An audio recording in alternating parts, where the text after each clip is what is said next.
Hey, good evening, everybody. Welcome to the Majors Live, episode 324 here on Team SNX Radio, themajors.net. I'm Adam Hernandez. With me, as always, is Dorf and Shawn, and we are all here tonight for the final episode of 2018. We made it to the end of the year. Fun year. It's been a long, fun year. Too much fun. What, Dorf? I thought you said something. I was thinking about saying something, but it was... Just say it! It was in poor taste, so I withheld it. Like poor taste as in... or poor taste? Well, okay, no. It's more of a... I was going to make fun of Shawn for a second. Oh, well, cool. By all means. It was one of those, the shtick with us on the other podcasts we do is, part-timer is part-time. I know, right? You were not part-time much at the end of the year. I know, right? That... I don't buy that's what you were going to say. I know, that's really it. How is that in poor taste? Yeah. It was being a dick to my friend, man.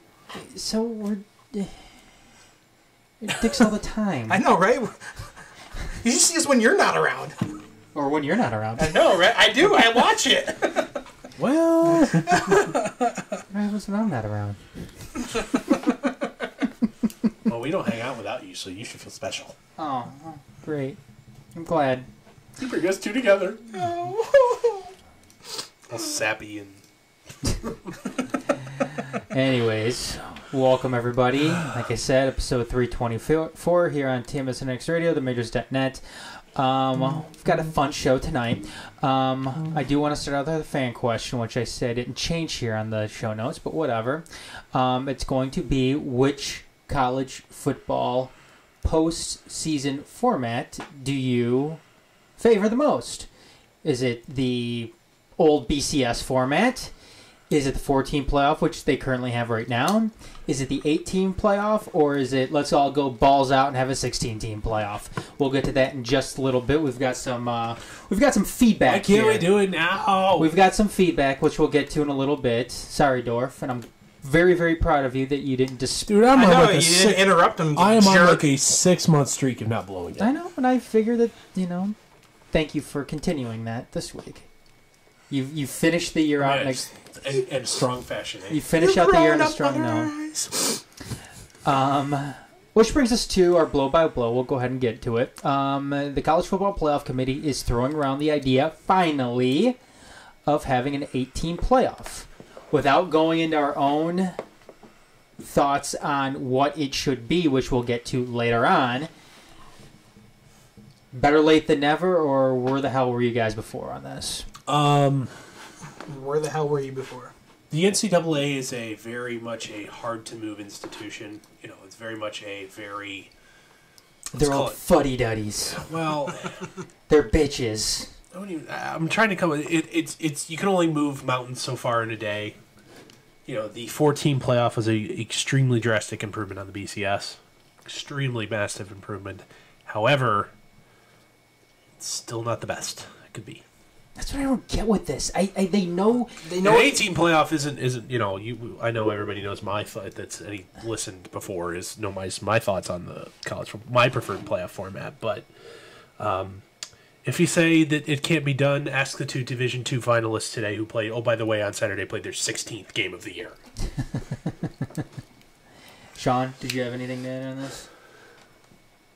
Well, are we going to talk about it more? Or? We're going to talk about it later. Yeah, so you just want to save it? You want to save it till then? Yeah. Okay. I know Mike Leach? He had some comments too on this, which are actually pretty. I mean, it was spot on. I mean, I don't think that any of this.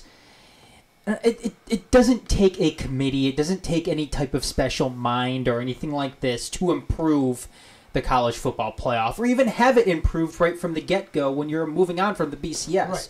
I don't understand why they're going and taking these small steps when they can go and change this anytime they want. Mm-hmm.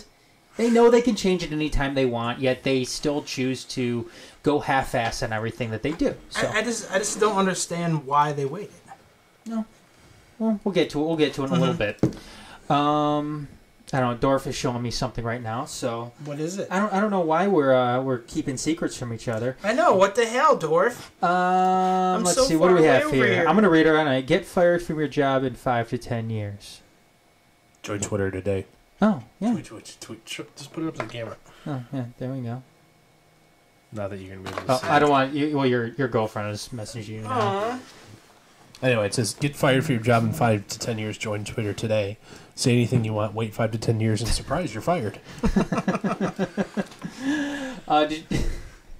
What was that meme that Also known as whenever you're on the job hunt, or B, running for political office, purge your social media first. I saw this meme. Actually, So much heartbreak could be saved. Actually, I think Josh posted over Empire Media. It was the guy who plays Superman, Which one? the most recent guy. Oh, Henry Cavill. Henry, yeah. He was on the red carpet, all looking dapper and everything. Walking on the red carpet with his lady on his arm, and it said something like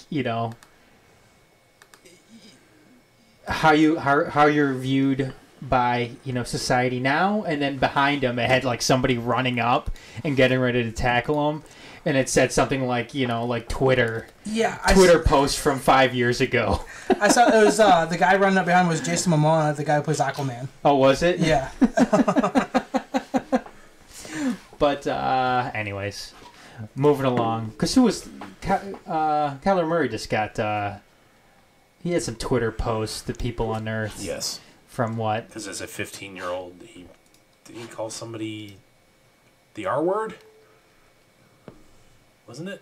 What? Did he call somebody What? Kyler Richard? Murray? Oh. Yes, that Yeah. one. I didn't look into it really all that much.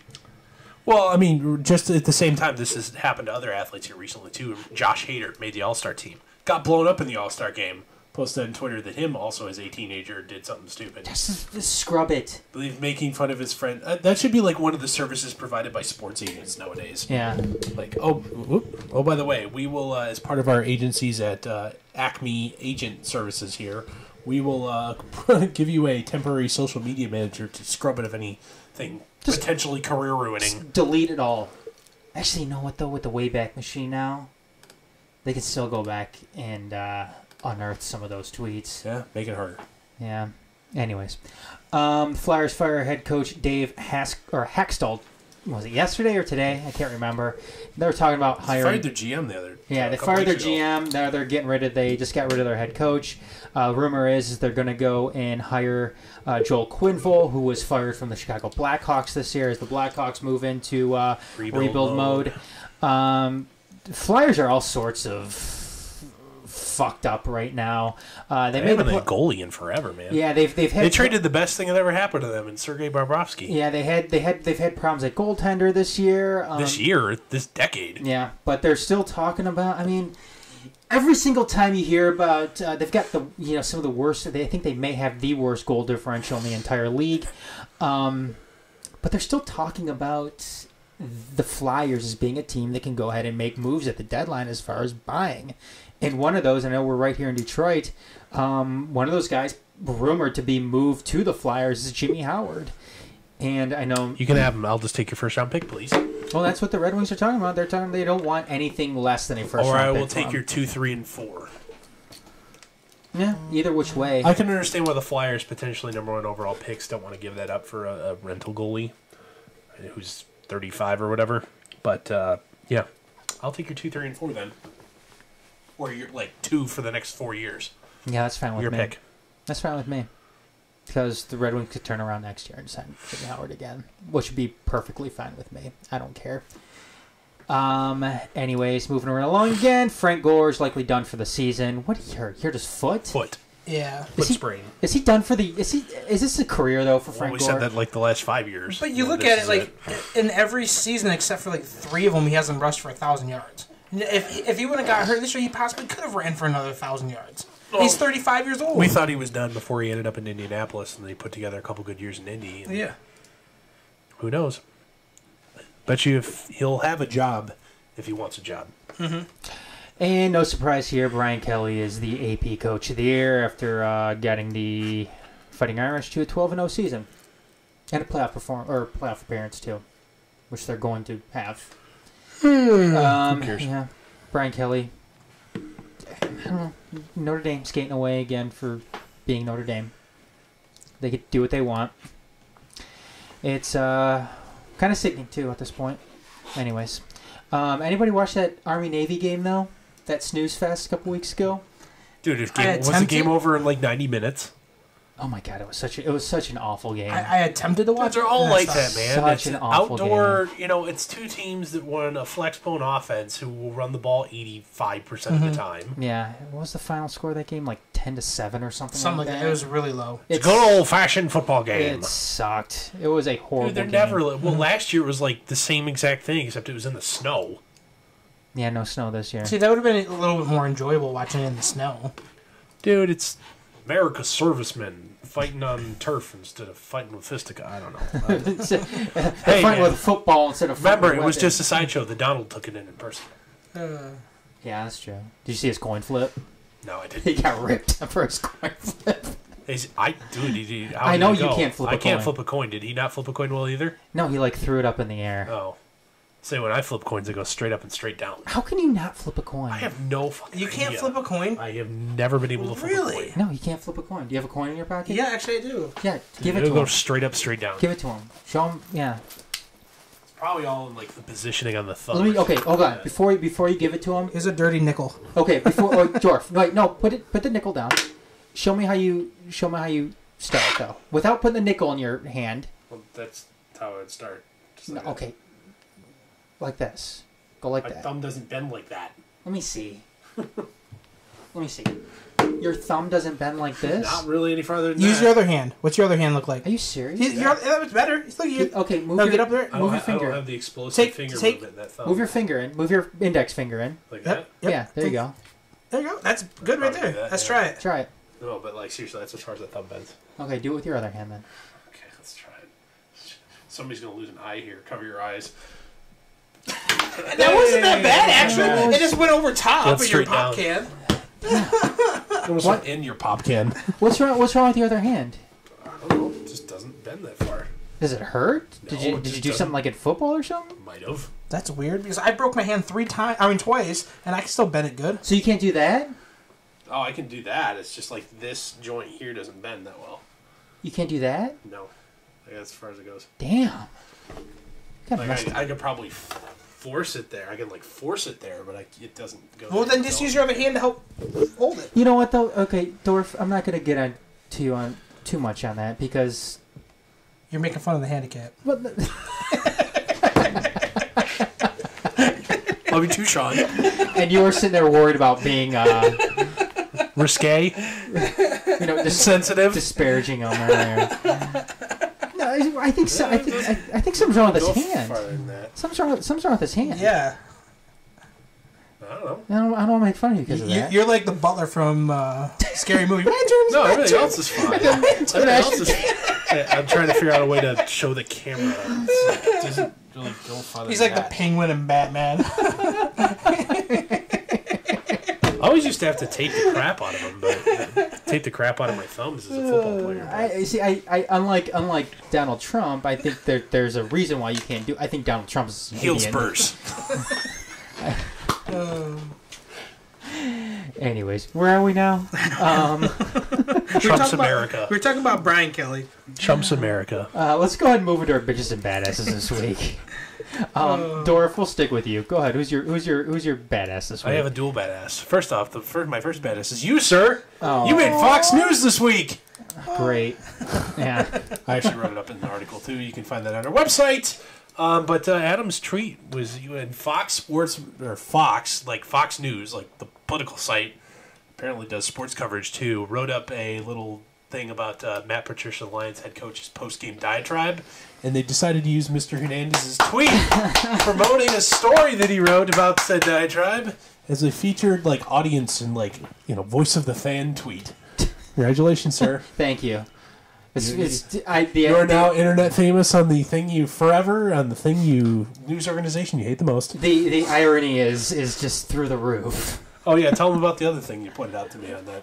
What? How I have how I have the Democratic Socialist Rose on my Twitter handle. Yeah.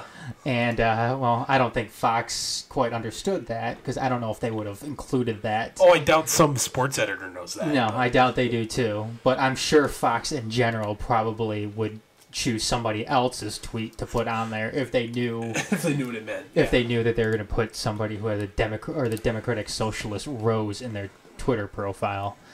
But yeah, but thank you, sir. And I also, appreciate it. secondly, is subscribe to PewDiePie. For those who are not internet lingo famous, look it up. You'll figure it out.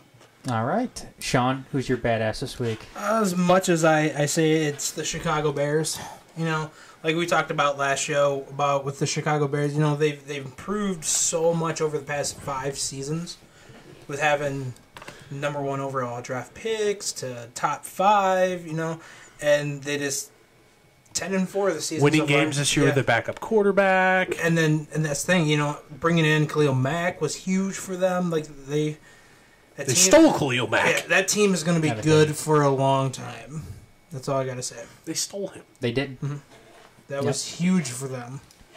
My badass this week, actually. You essentially got Khalil Mack for trading back 10 spots in the first round. Because Oakland's going to be picking, second or third. And you traded, Khalil Mack for your first for Oakland's Khalil Mack. And he's in the second. rejuvenated. Yeah. He's rejuvenated. That's what you get when He you has get... more sacks by himself than the Raiders do of his team this year, by the way. That's hilarious. My badass this week is I'm going back to the Premier League like I do. It seems like every single week. I'm going to go with Liverpool. No one cares about your football here. Come on, man. My wife's even kind of taking note of it. She's like, why are you watching soccer every morning? I don't know. Ma'am, Kate, I'm having a midlife crisis here. I don't know. I like it. I'd buy a sports car, but we don't have money for that. I get into it. Or a truck with a lift kit. Yeah. I don't know. Liverpool beat Manchester United again. Or not again. 3-1. Manchester United really isn't that good this year, though. But Liverpool beat them 3-1 and move again on top of the Premier League standings this year. And looks like they're probably going to win the Premier League over Manchester City. So, good for them. All right, I'm going to steal the line from Family Guy. Oh my God, who the hell cares? I care. Yeah, he cares. care. Back off. Because we're going to go into our bitches now. And on the flip side here, my bitch, I'm switching it because I had things in the wrong slot here. My bitch is Arsenal, my team in the Premier League, losing to Southampton, who has like 2 wins on the season. And not that it made too big of a deal just because Liverpool won and Manchester United lost, who was actually chasing them for the Europa League. But it's basically between it's a 5-team race anyways though in the Premier League, so it really doesn't matter. Manchester United They're not going to get relegated, are they? Who? Arsenal. No. Okay. Arsenal's in. They needed to win because they could move up in the Champions League. By the way, the England or professional football in that regard, the relegation system I think is interesting. No, Southampton is in danger of being. I know what I'm saying. I was just trying to drop that a little bit in there. Show I'm paying attention. Okay, thank you.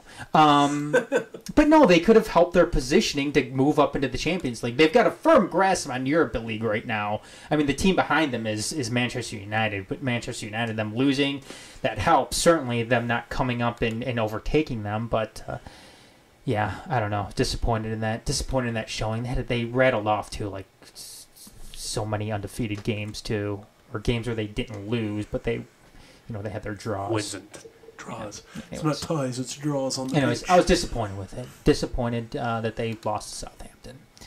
Anyways, Dorf, what do you have? My bitch this week is Jared Goff. Last 2 games. No touchdowns, 6 picks. Awful. 2 straight losses to the Rams. All of a sudden they look human. Shawn? I'm going to go with the MLB winter meetings. It was pretty damn boring. You can blame one person for that.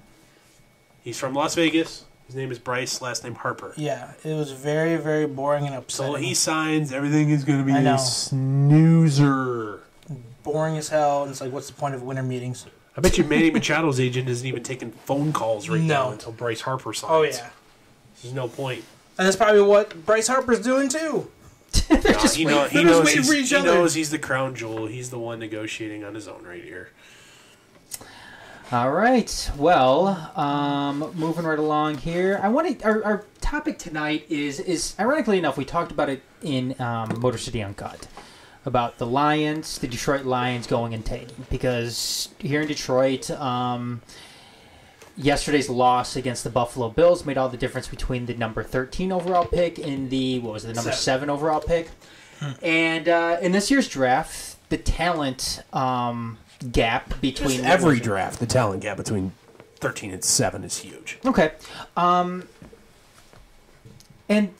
usually around this time, because we're entering in the end of the NFL season, enough a regular season that is, so we're going to have those non-playoff teams draft positioning set. And I know what Dorf is going to say here, but should teams ever employ a strategy to tank on purpose? Is this something that should be in a team's repertoire to throw games? And is this something that fans should condone? Because I think, in a lot of sense here, too, that we have... There's a certain mentality of what do teams ultimately owe their fans. Do teams owe it to their fans to not tank? Or in some sense, do teams owe it to their fans to tank? Because you have to factor in all these other variables here when you're talking about tanking and the fans. It costs a lot of money nowadays to go and go to games. Tickets are expensive. Parking is expensive. A trip to a professional game is expensive. Again, whether you're talking about the ticket itself, whether you're talking about parking, whether you're talking about concession items, it's expensive. And even if you want to bring in the TV aspect to it, paying for games on television monthly, cable bills aren't cheap. If you pay for, Sunday ticket, that's not cheap. If you pay for, the MLB package, that's not cheap. It's not a cheap game. To reinforce your point, by the way, the average, I've made no points yet. Your average family of 4, it costs on average in the NFL $536.04 to take a family of 4 to a football game. Okay, it's expensive. Yep, it's very expensive. But is this something that should be condoned? Is this something that teams should condone? Is it something that fans themselves should condone? Because I know that there's different sentiments shared with this. Some fans like it, some fans don't. Some front offices like it, some front offices aren't going to say they do like it. But you have a guy like Mark Cuban out there who got in trouble in the past before for suggesting admitting that we're tanking. We need to tank. Yeah. And of course the NBA is going to look down on something like that because it but at the same time you have the whole Philadelphia organization hashtag trust the process. Sure. And acting like that's not the same thing. Well, it's different in a sense. It's not the same as going out there and saying that we should tank. And I will get into this. No, it says we're actively tanking. Well, I think there's a difference between going out and actively tanking and going out there and playing your young players. Giving young players a shot. But maybe that's just a more subtle way of saying we're tanking. I don't know. I guess we'll marketing speak for we're tanking. I'll go ahead and start from the beginning here, though. Is this something that fans should condone? Tanking. All depends on what you get out of sports. For the majority of the population, they're not like us. They're not analytical necessarily about their sports. They're fanatics. They do it for their release from real life. Their, life sucks. This is it's escapism. It's my getaway. It's your getaway. It's your escapism. If you're a fan specifically of a team, your hometown team, and they suck on purpose, and your life sucks, and this is supposed to be your escape from that, the last thing you want to do is turn into losing football, for example. So, from a fan's perspective, if that's what you get out of sports, if that's your utility in sports, you absolutely don't want your teams to tank. You want them to go for it every year. You want to give them a reason to hope, a reason to watch, a reason to get excited, because that's a little bit of peace and joy, a little bit of joy and escapism, and that's what you get out of football, or football, for example, or professional sports, period. Then, from like us, I would argue us here. I mean, we're fanatic enough about sports in general. Hell, we've done a podcast for 6 years about it, or a series of podcasts for the last 6 years as a group. with that being said, we don't get that same enjoyment. You know, yeah, to some point, but that's not all we get out of sports. I know you and I know all of us here, I speak for all of us here, that we enjoy kind of looking at that from not only the business side, but like a front office side, and we like thinking about it, not just using it to escape from thinking. And that's just kind of what we get out of it. And so from our perspective, we can appreciate the tank. We understand that it's a necessity. We really, the only thing we care about is championships or bust. We understand that it's the cost of doing business. It's the way you have to build an organization nowadays. That's the way to win. You have to blow for 5 years so you can be good for 5 years. There's, you know, we in this sports town here, specifically in the Detroit area where we're out of, there was a 25-year run where the Red Wings were damn good. They were a contender probably 20 of the 25 years, a legitimate contender that won a couple cups in that run. You had the Detroit Pistons in the mid-2000s. They had to go to an 8-year run where they didn't have to do anything. Made the Eastern Conference Finals like almost every single year. 5 years straight or something. And like brought that. a championship home. Well, they brought a championship. Should have been 2. Should have been 2, but they got 1. The Detroit Tigers had like a 10-year run of solid baseball. Went to the World Series twice. You don't see that level of sustained success. And then there's the Lions, but, you know, whatever. You don't see that level of sustained success in sports. You look at the teams that have recently done it right, or burned it down and won. Houston Astros. They didn't have a local TV broadcast rights. They sold their team. They were the worst team in baseball for like 3 or 4 years running. They won a World Series 2 years ago. Team damn close this year. And they're going to be good again probably for the next 2 or 3. Mm-hmm. But they blew for a decade to get there. The A's are the example of perpetually trying to do this and never get anything for it. The A's have been kind of constantly burning it down over and over and over, and they haven't won anything. Came close, I think, once. The Rays even, you know, they've even more aggressive, you know, turnover compost cycle, let's call it. They've at least been, they got one. Mm-hmm. They went to a World Series. They went to it, lost to the Phillies. They lost to the Phillies, but they went. It's interesting. Look at even the juggernauts who should, you know, have been trying to outspend the speeding train. Like the Tigers, for example, until recently. The Red Sox and the Yankees. The Red Sox and the Yankees, they sucked. Now, they were able to shorten that rebuild period to 1 or 2 years. Because they could outspend, on the international free agent market specifically, the speeding bullet, where they could make up for a lack of draft success by just buying all the good international talent. Do you think you set a precedent though for your fan base? Take the time. It's very hard to get. It's very hard messaging to get across because at the same time you have a responsibility to your investors, your minority owners, your TV rights holders to put a competitive team on the field because they've all invested in the idea that people are going to show up. Going to watch on TV and they're going to buy merch. Okay, but you can't come out and directly say like Mark Cuban did and say, "Yeah, fuck it, we have to lose. We have to be bad for the next couple of years so we can be good again." Because that's a great way for no one to watch. Because wait, they're not even going to try. So why would I spend my Thursday night?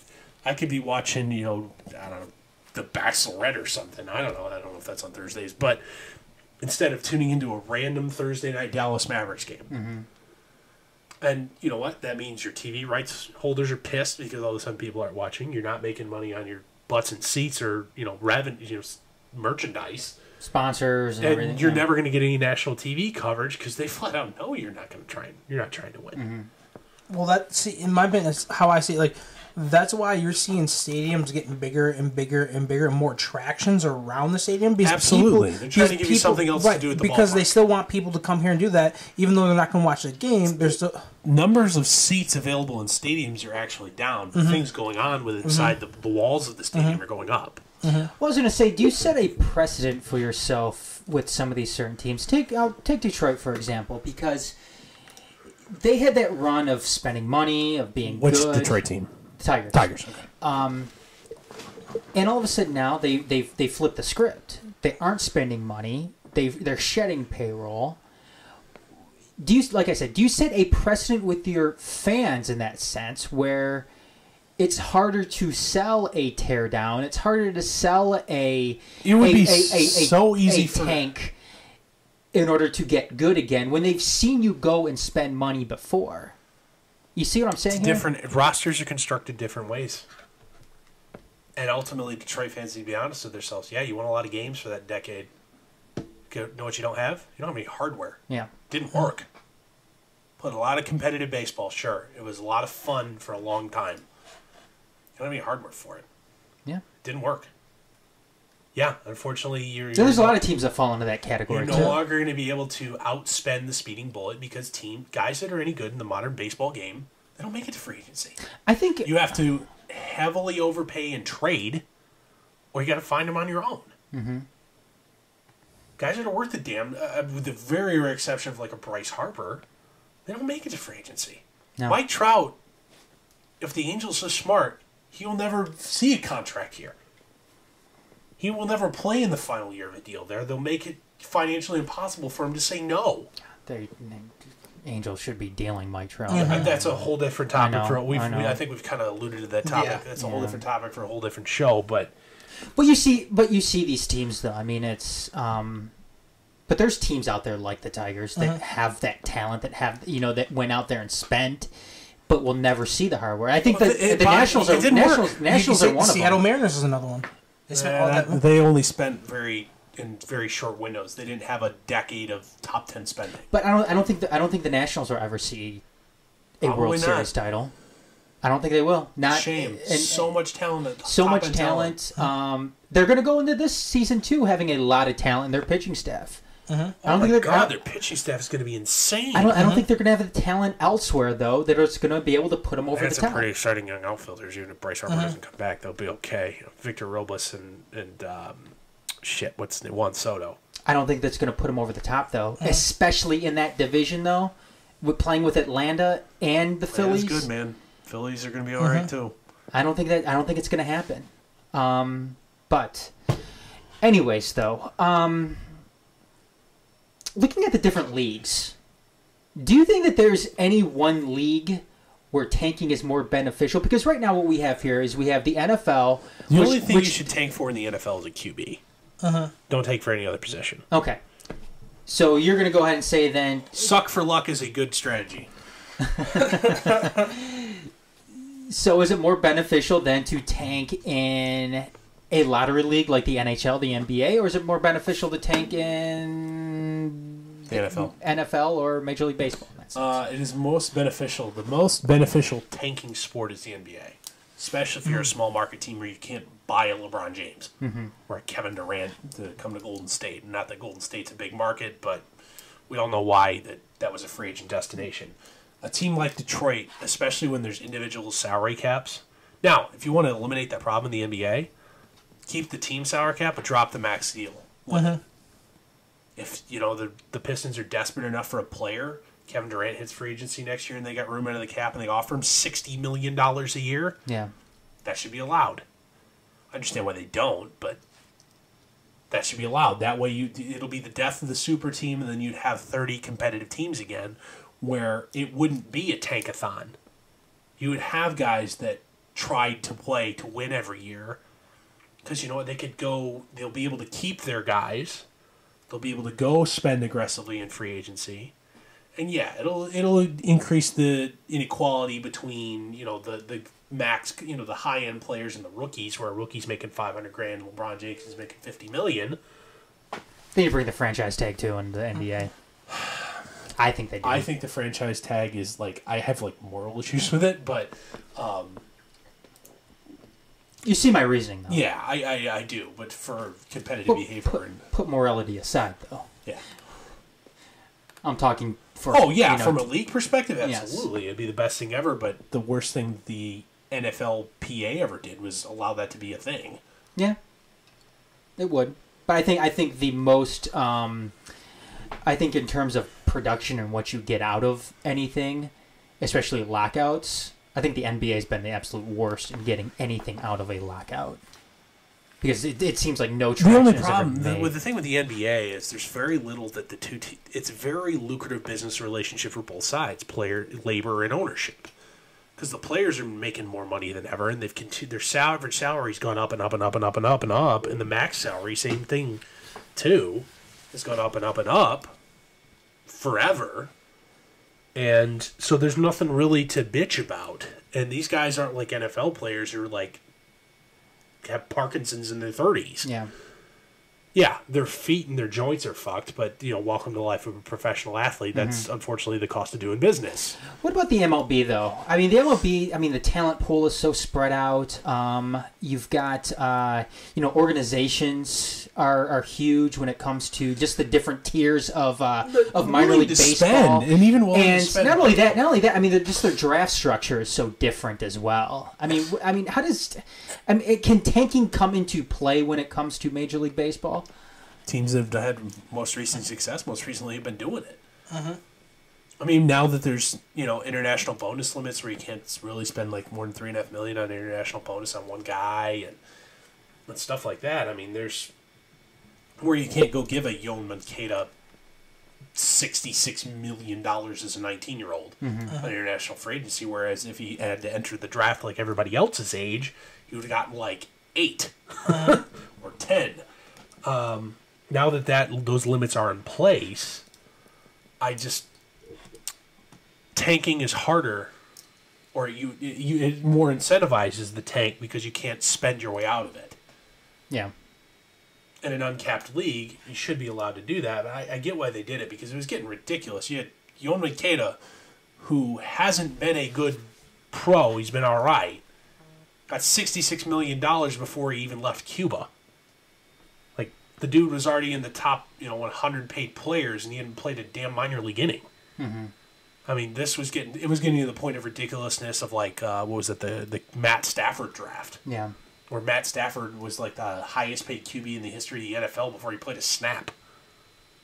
Yeah, and that was the way of the old NFL, though. Yeah. You'd handcuff teams too in that sense. But now the MLB's kind of addressed it too with the draft structure, where there's slots and there's bonus pools and stuff like that. Well, tanking multiple seasons too in the NFL during that time was suicide for the future of your organization as well.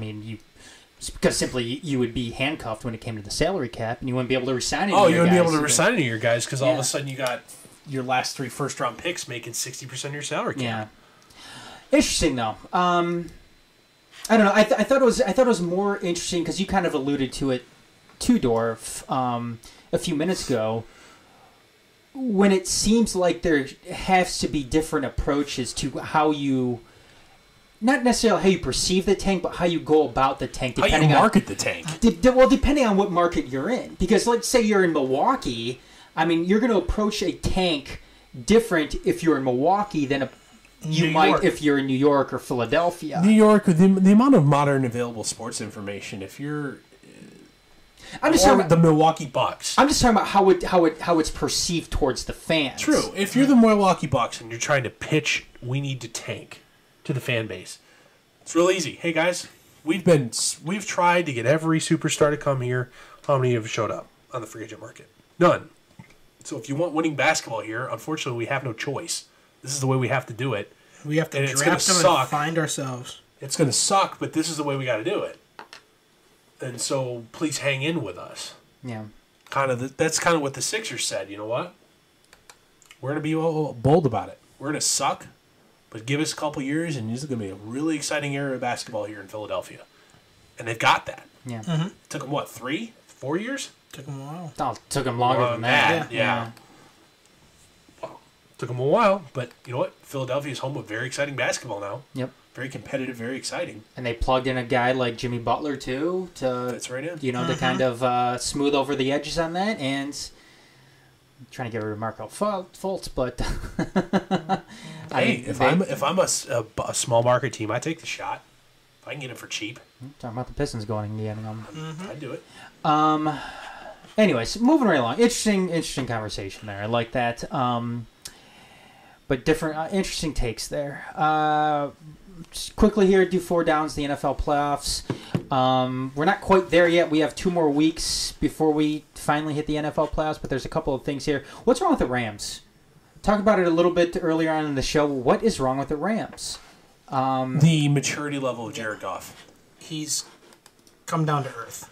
It's a maturity level. There, if you want a very interesting, like, detailed breakdown of why I say this, look up Brett Coleman on YouTube.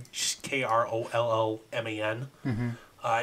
He does a series he calls the Film Room on a weekly basis, and this last episode is about why Jared Goff is struggling so much. It's essentially teams have figured out if you make him dink it, dunk it down the field for the entire game, he gets impatient and forces throws. And he forces the ball down the field, and he either throws incomplete passes or interceptions. And the last two teams, specifically the Bears, they just sat in cover 4 and said, dink and dunk, we dare you. Did he have a good game against Detroit a few weeks ago? It was okay. Was that kind of the turning point? It was like, he threw for like 3 touchdowns and a pick. It wasn't that great. It was pretty ho-hum for Jared Goff. The Lions expose him a little bit for the other teams in the league. I think that's a CBS article that came out too. Whether or not the Lions exposed him a little bit, and that kind of opened things up for the Bears. And at the same time, he didn't have a good game because Todd Gurley had like 1,000 yards. So in that game, Goff threw for 207 yards, a touchdown, and interception. Against the Lions? Yes, and then Gurley ran for 132 yards with 2 rushing touchdowns. There you go. You didn't need a big game from it. All right. Plus, Matt Stafford threw a couple boner picks, so there you go. All right. I was saying Gurley didn't have his touchdowns to the fourth quarter. Both touchdowns came in the fourth quarter. Whatever. All right. Ice the game. Next up, are the Chargers the best team now in LA? No. No? Rams are still better. Just Jared Goff needs to grow up. Okay. Not by much. Very close, but not by much. So you think maybe all LA Super Bowl then? That'd be fun. That would be interesting. Where's the Super Bowl at this year? Where is the Super Bowl at this year? I'll look for it. It's not Atlanta, is it? I hope it's not. Oh, no, it's New Orleans again. Is it in New Orleans I'm pretty again? Sure it's New Orleans again. So you're going to have nobody show up from either team. Well, it's pretty much non-team fans that go anyway. Where's it at? Mercedes-Benz Stadium. Oh, that's Atlanta. Wait, is that Atlanta? Yeah. No, Atlanta's the Georgia Dome. No, it's not. It's Mercedes-Benz Yeah, they Stadium. changed it, didn't they? Yeah, what's the Superdome now? Is it Mercedes-Benz Stadium too? They sponsor both of them? This is in Atlanta. Oh, okay. That's fine. Atlanta's a cool stadium. Yeah, I forgot the Georgia Dome. Mercedes-Benz Superdome and the Mercedes-Benz Stadium. Oh, okay. That's cool. No. Atlanta plays in a cool stadium, doesn't American Airlines... No. What's the Chicago basketball hockey arena? United Center. Oh, Yeah. As in United Airlines, right? Mm-hmm. Okay. Yep. That's what It's been the United Center ever since it opened up, too. Okay. All right. Yes, Nick Foles is at the helm again for the Eagles. It will be next week, too. And lo and behold, they ended up beating the LA Rams. Beating the pants off the Rams. Yeah. Can Nick Foles do it again for the Eagles this year? Can he lead them? They have to win out. They have to win out even. They have to win out even to make for the wild card. Can he do it? The fighting Nick Foles. Can he do it? And they need to win out, and Dallas needs to lose to the Buccaneers and Giants. That's Dallas's last 2 games. Okay, but Dallas though is perfectly capable of losing to either one of those two teams. As you saw, they got pantsed by a bad. Who the hell did they play this week? The Colts. Colts. Well, Colts aren't that bad. I mean, they just got their doors beaten off. Yeah. And then the Eagles have Texans at home, and then they're away for the Redskins. Man, it's gonna be tough. I don't know. No, he's going to be able to work his magic again, though. I don't think the Eagles make it, but it's just interesting he's put in this position again to go ahead and do it. So who knows? What about the Steelers? Who has the better shot at making the playoffs out of Pennsylvania? Is it the Steelers or is it the Eagles? The Steelers now, especially because they beat the Pats this week. Mm-hmm. They only needed to go 2-2 in their last 4. I mean, they lost a very, very disappointing game the week before. I forget who the hell they lost to, but... They lost to the Raiders, Chargers, and Broncos. That's what it was, the Raiders. And they got the Saints and Bengals. Bengals blow. I mean, they played Jeff Driscoll at quarterback, so they'll be okay in that last one as long as they win that Week 17 game they're in. Well, the Baltimore's 8-6. Steelers have to win both of those games, and Baltimore to lose at least one. What does Baltimore have left? The Chargers and Browns. Okay, they're not going to win probably either of those. They're not going to beat the Chargers and the Browns. Yes, they play in LA and then they play at home against the Browns. Yeah, they're not going to win either of those games. Baltimore? They could beat the Browns, but they're not going to beat the Chargers. They've been looking pretty solid lately. Dude, they're not going to beat the Chargers. I'm not saying they're going to beat the Chargers. I don't think they're going to win that game either. I think they're going to win at home against the Browns, though. Go Browns, go. All right. Dude, Browns are going to be the next America's team. Everybody, dude, Baker Mayfield, I woke up feeling dangerous today. That's like the best line ever. All right. Isn't it, though? Isn't it like the best thing? No, it's a cool line. It's so cocky. You should focus on developing the player. Fuck off. Yeah. Baker Mayfield was one of... Baker for president. He was one of Pro Football Focus's darlings, too, in the offseason. I sat here in the pre-draft special saying, I don't get what everybody sees in him. I don't think he's going to be that good. And fuck, what do I know? Although I did Carl RG3, so I can still rest on that laurel. All right. Did it only take a change at OC to turn things around for the Vikings? No, it just partly was the hapless Dolphins, but yeah, not even a little bit. A little bit, just not as. There's some ragging though on Kirk Cousins heading into that game. Oh yeah, we can't. It's like, what the fuck did we give this guy $84 million for, and then he comes out and drops a 40 spot on the on an NFL team. Little tear come to your eye though during all that talk. Were you gonna have leave Brittany alone moments with Kirk Cousins? Hey man, he's got 84 million guaranteed reasons to not care. Does he still drive his grandma's van? No, he bought a new one. He bought a new one. A new old van like that? He bought a new van. It's a van. I don't know. I remember reading the article about that. And I was like, dude, it's his dad van, man. Yeah. Dad van, man. Because he says he only gives himself a certain amount of money per year to spend, and it's like, well, to us it's a lot of money, but his lucky wife. It's like $500,000 he only spends a year. He seems like a total like dad. Oh, he's your dad. Yeah. He's your dad, and he also plays quarterback in the NFL. Oh man, like this completely. And he likes that. This completely lame, like telling lame jokes and like not getting the cool shit that the guys are talking about in the. He walks in the huddle. Hello, fellow kids. Like I bet like when they go out. And you can just see like Stephon Diggs like, what the fuck is going on with this guy? And I'm thinking it's like, I don't know, man. Yeah, I bet that's what it is though. I bet they don't want to hang out with him at the end of the night. Like, oh man, he's gonna be lame. He's just gonna want to go see a movie. You're not throwing a party. I don't want to come to your potluck. We're not gonna play. I'm not gonna buy your daughter's Girl Scout cookies. All right. Kirk Cousins would be totally the guy that has the Girl Scout cookie sign-up sheet in the locker room. Oh, he totally would. He'd be that dad. Or the fundraiser, just the random fundraiser that his kids are doing. We're having a bowling fundraiser tonight, guys. Oh God, like Kirk, I don't want to sign up for your stupid kids' fundraiser again. I want to go home. I don't want to have to go to your bowling. All right, you guys. Finally, I was golfing in jorts. In New Balance.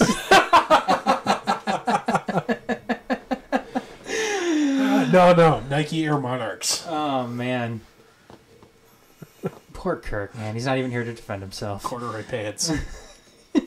His visor. Corduroy pants and a full cotton polo. There you go. All right, let's go to our fan question of the night. What's your favorite postseason college football format? Is it the BCS, 4-team, 8-team, or 16-team playoffs here? Dorf, since it's been bugging you. I can see a twinkle in your eye. Go ahead. 16 teams. Every conference champion. Conference gets to send a team, regardless how they elect them. 6 at large. All the at large. No more than 1 at large from each conference. So you have 6 conferences with 2 reps. First 2 rounds at school sites. You would seed the teams based on like college football playoff rankings. You'd seed them. 1 seed obviously hosts 16, etc., etc. And don't give me this bullshit about too many games in too short of a period. The Division II national champions play 16. Blow me. Good point. Mm-hmm. Good point, because that was one of the when we asked the question on some of our pages too. Well, here's another thing. If you want to eliminate a conference game, so here's a way to eliminate a conference game but still have a conference championship. You literally just your last week of everybody's conference schedule is just you will play a conference game. So, like for example, the Big Ten, you'd play if you're the Big Ten East 1 seed, you play the 1 seed for the Big Ten West, and for the Big Ten title game, and that's how you do it. And then the 2s play the 2s, 3s, etc., yada yada. And that's how you end up with... But, like, one year, the East will host the matchup, and then the next year the West would host the matchup. The SEC, ACC all do this. Big 12 all do the same thing. That's how you do it. You still have a conference championship game, and you can cut a game where everybody will still get 12. You don't need a 13th game for a conference championship, and then a 4-round playoff, where you can end up playing 17 games. So that's a way to maintain the still 12-game regular season schedule, cut a game, and you'll still be okay. Some of the comments that we got from this, Ryan says 68 team, quintuple elimination. They'll be playing all year. Rick says, I would prefer a 16 format with the top two getting a first-round bye. I'd also suggest that the team has to have at least won its division to be considered. I'm okay with the division thing. Again, 6 teams, though, is half-assing it. You got just the same amount of rounds. If you're going to do that, go to 8. Yeah. 16 is too many games for those guys to play. Oh, Dorf, bullshit. Yeah, Dorf just put that one to rest. BCS was all right, but a 16-team Division playoff. 3 champion played 15, so Yeah. Crimea River. BCS was all right, but a 16-team playoff would be great. I agree, but the BCS was never all right. Matt says 8, not even for Michigan this season. Just think 8 would truly give the room needed, yet not too much room, yet cover at least major conferences and Notre Dame. Michael says 4 teams is fine. It makes the regular season playoffs all season long. Not really. No, not really at all. You're still settling it with voters. Yep. Which 1 or 2 loss team is better than the other 1 or 2 loss teams? Charles, 6, top 2 get a bye would still make the regular season count. Again, you're half-assing it. 8 team immediately. Cut the cards to see who gets on top. 4 would only be down for 6. 16-team format. Robert says 18 playoff. Scott says 8 teams, 5 conference winners, 3 at-large teams. Again, that makes the most immediate sense right now, even though I don't think that's the most logical next step, but at the same time, I'm still a purist. I want 16. Me too. Pam says 8. Keith says 16. Patrick says 3. 3? John says 3. Robert says 3. I think they're just being trolls. Yeah, and then Joe says 8 team. A 3 would be first round bye for the number 1 overall team, and then this year you could argue that would have made the most sense. I mean, you would have left out who the hell the 4 seed was, but Oklahoma. Oklahoma, yeah. Because then you'd have 3 undefeateds left. That would make sense this year. But then how do you, without those guys playing each other, how do you pick who's the 1 seed other than it's Alabama? Yeah, exactly. 16. I'm with you though, Dorf. 16 team or bust. Mm-hmm. Not necessarily. I'm a purist. I would rather burn it all down and have no playoff and have the media vote for it. Oh God. Yeah, go back to those days. That'd be awful. Just kidding. Where there, I forget what. I think it was 1963, if I remember correctly. There's 5 national champions. 5 different media organizations elected a different national title. So bad. Such a bad way of doing things. Well, it's back when, nobody knew anybody else, and coaches' polls were useless. Yeah. Anyways, so are media polls for that. That's going to do it, though, this year for the Majors Live. We'll be back again next year, a couple weeks. So make sure you stay tuned for that.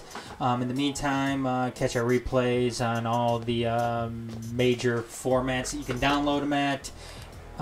We're on Stitcher. We're on Spotify. We're on Apple Podcasts now. We're on Google Podcasts. We're on it all. We're on everything. Yeah. Catch us on Facebook. Catch us on Twitter. Catch us YouTube. Everything.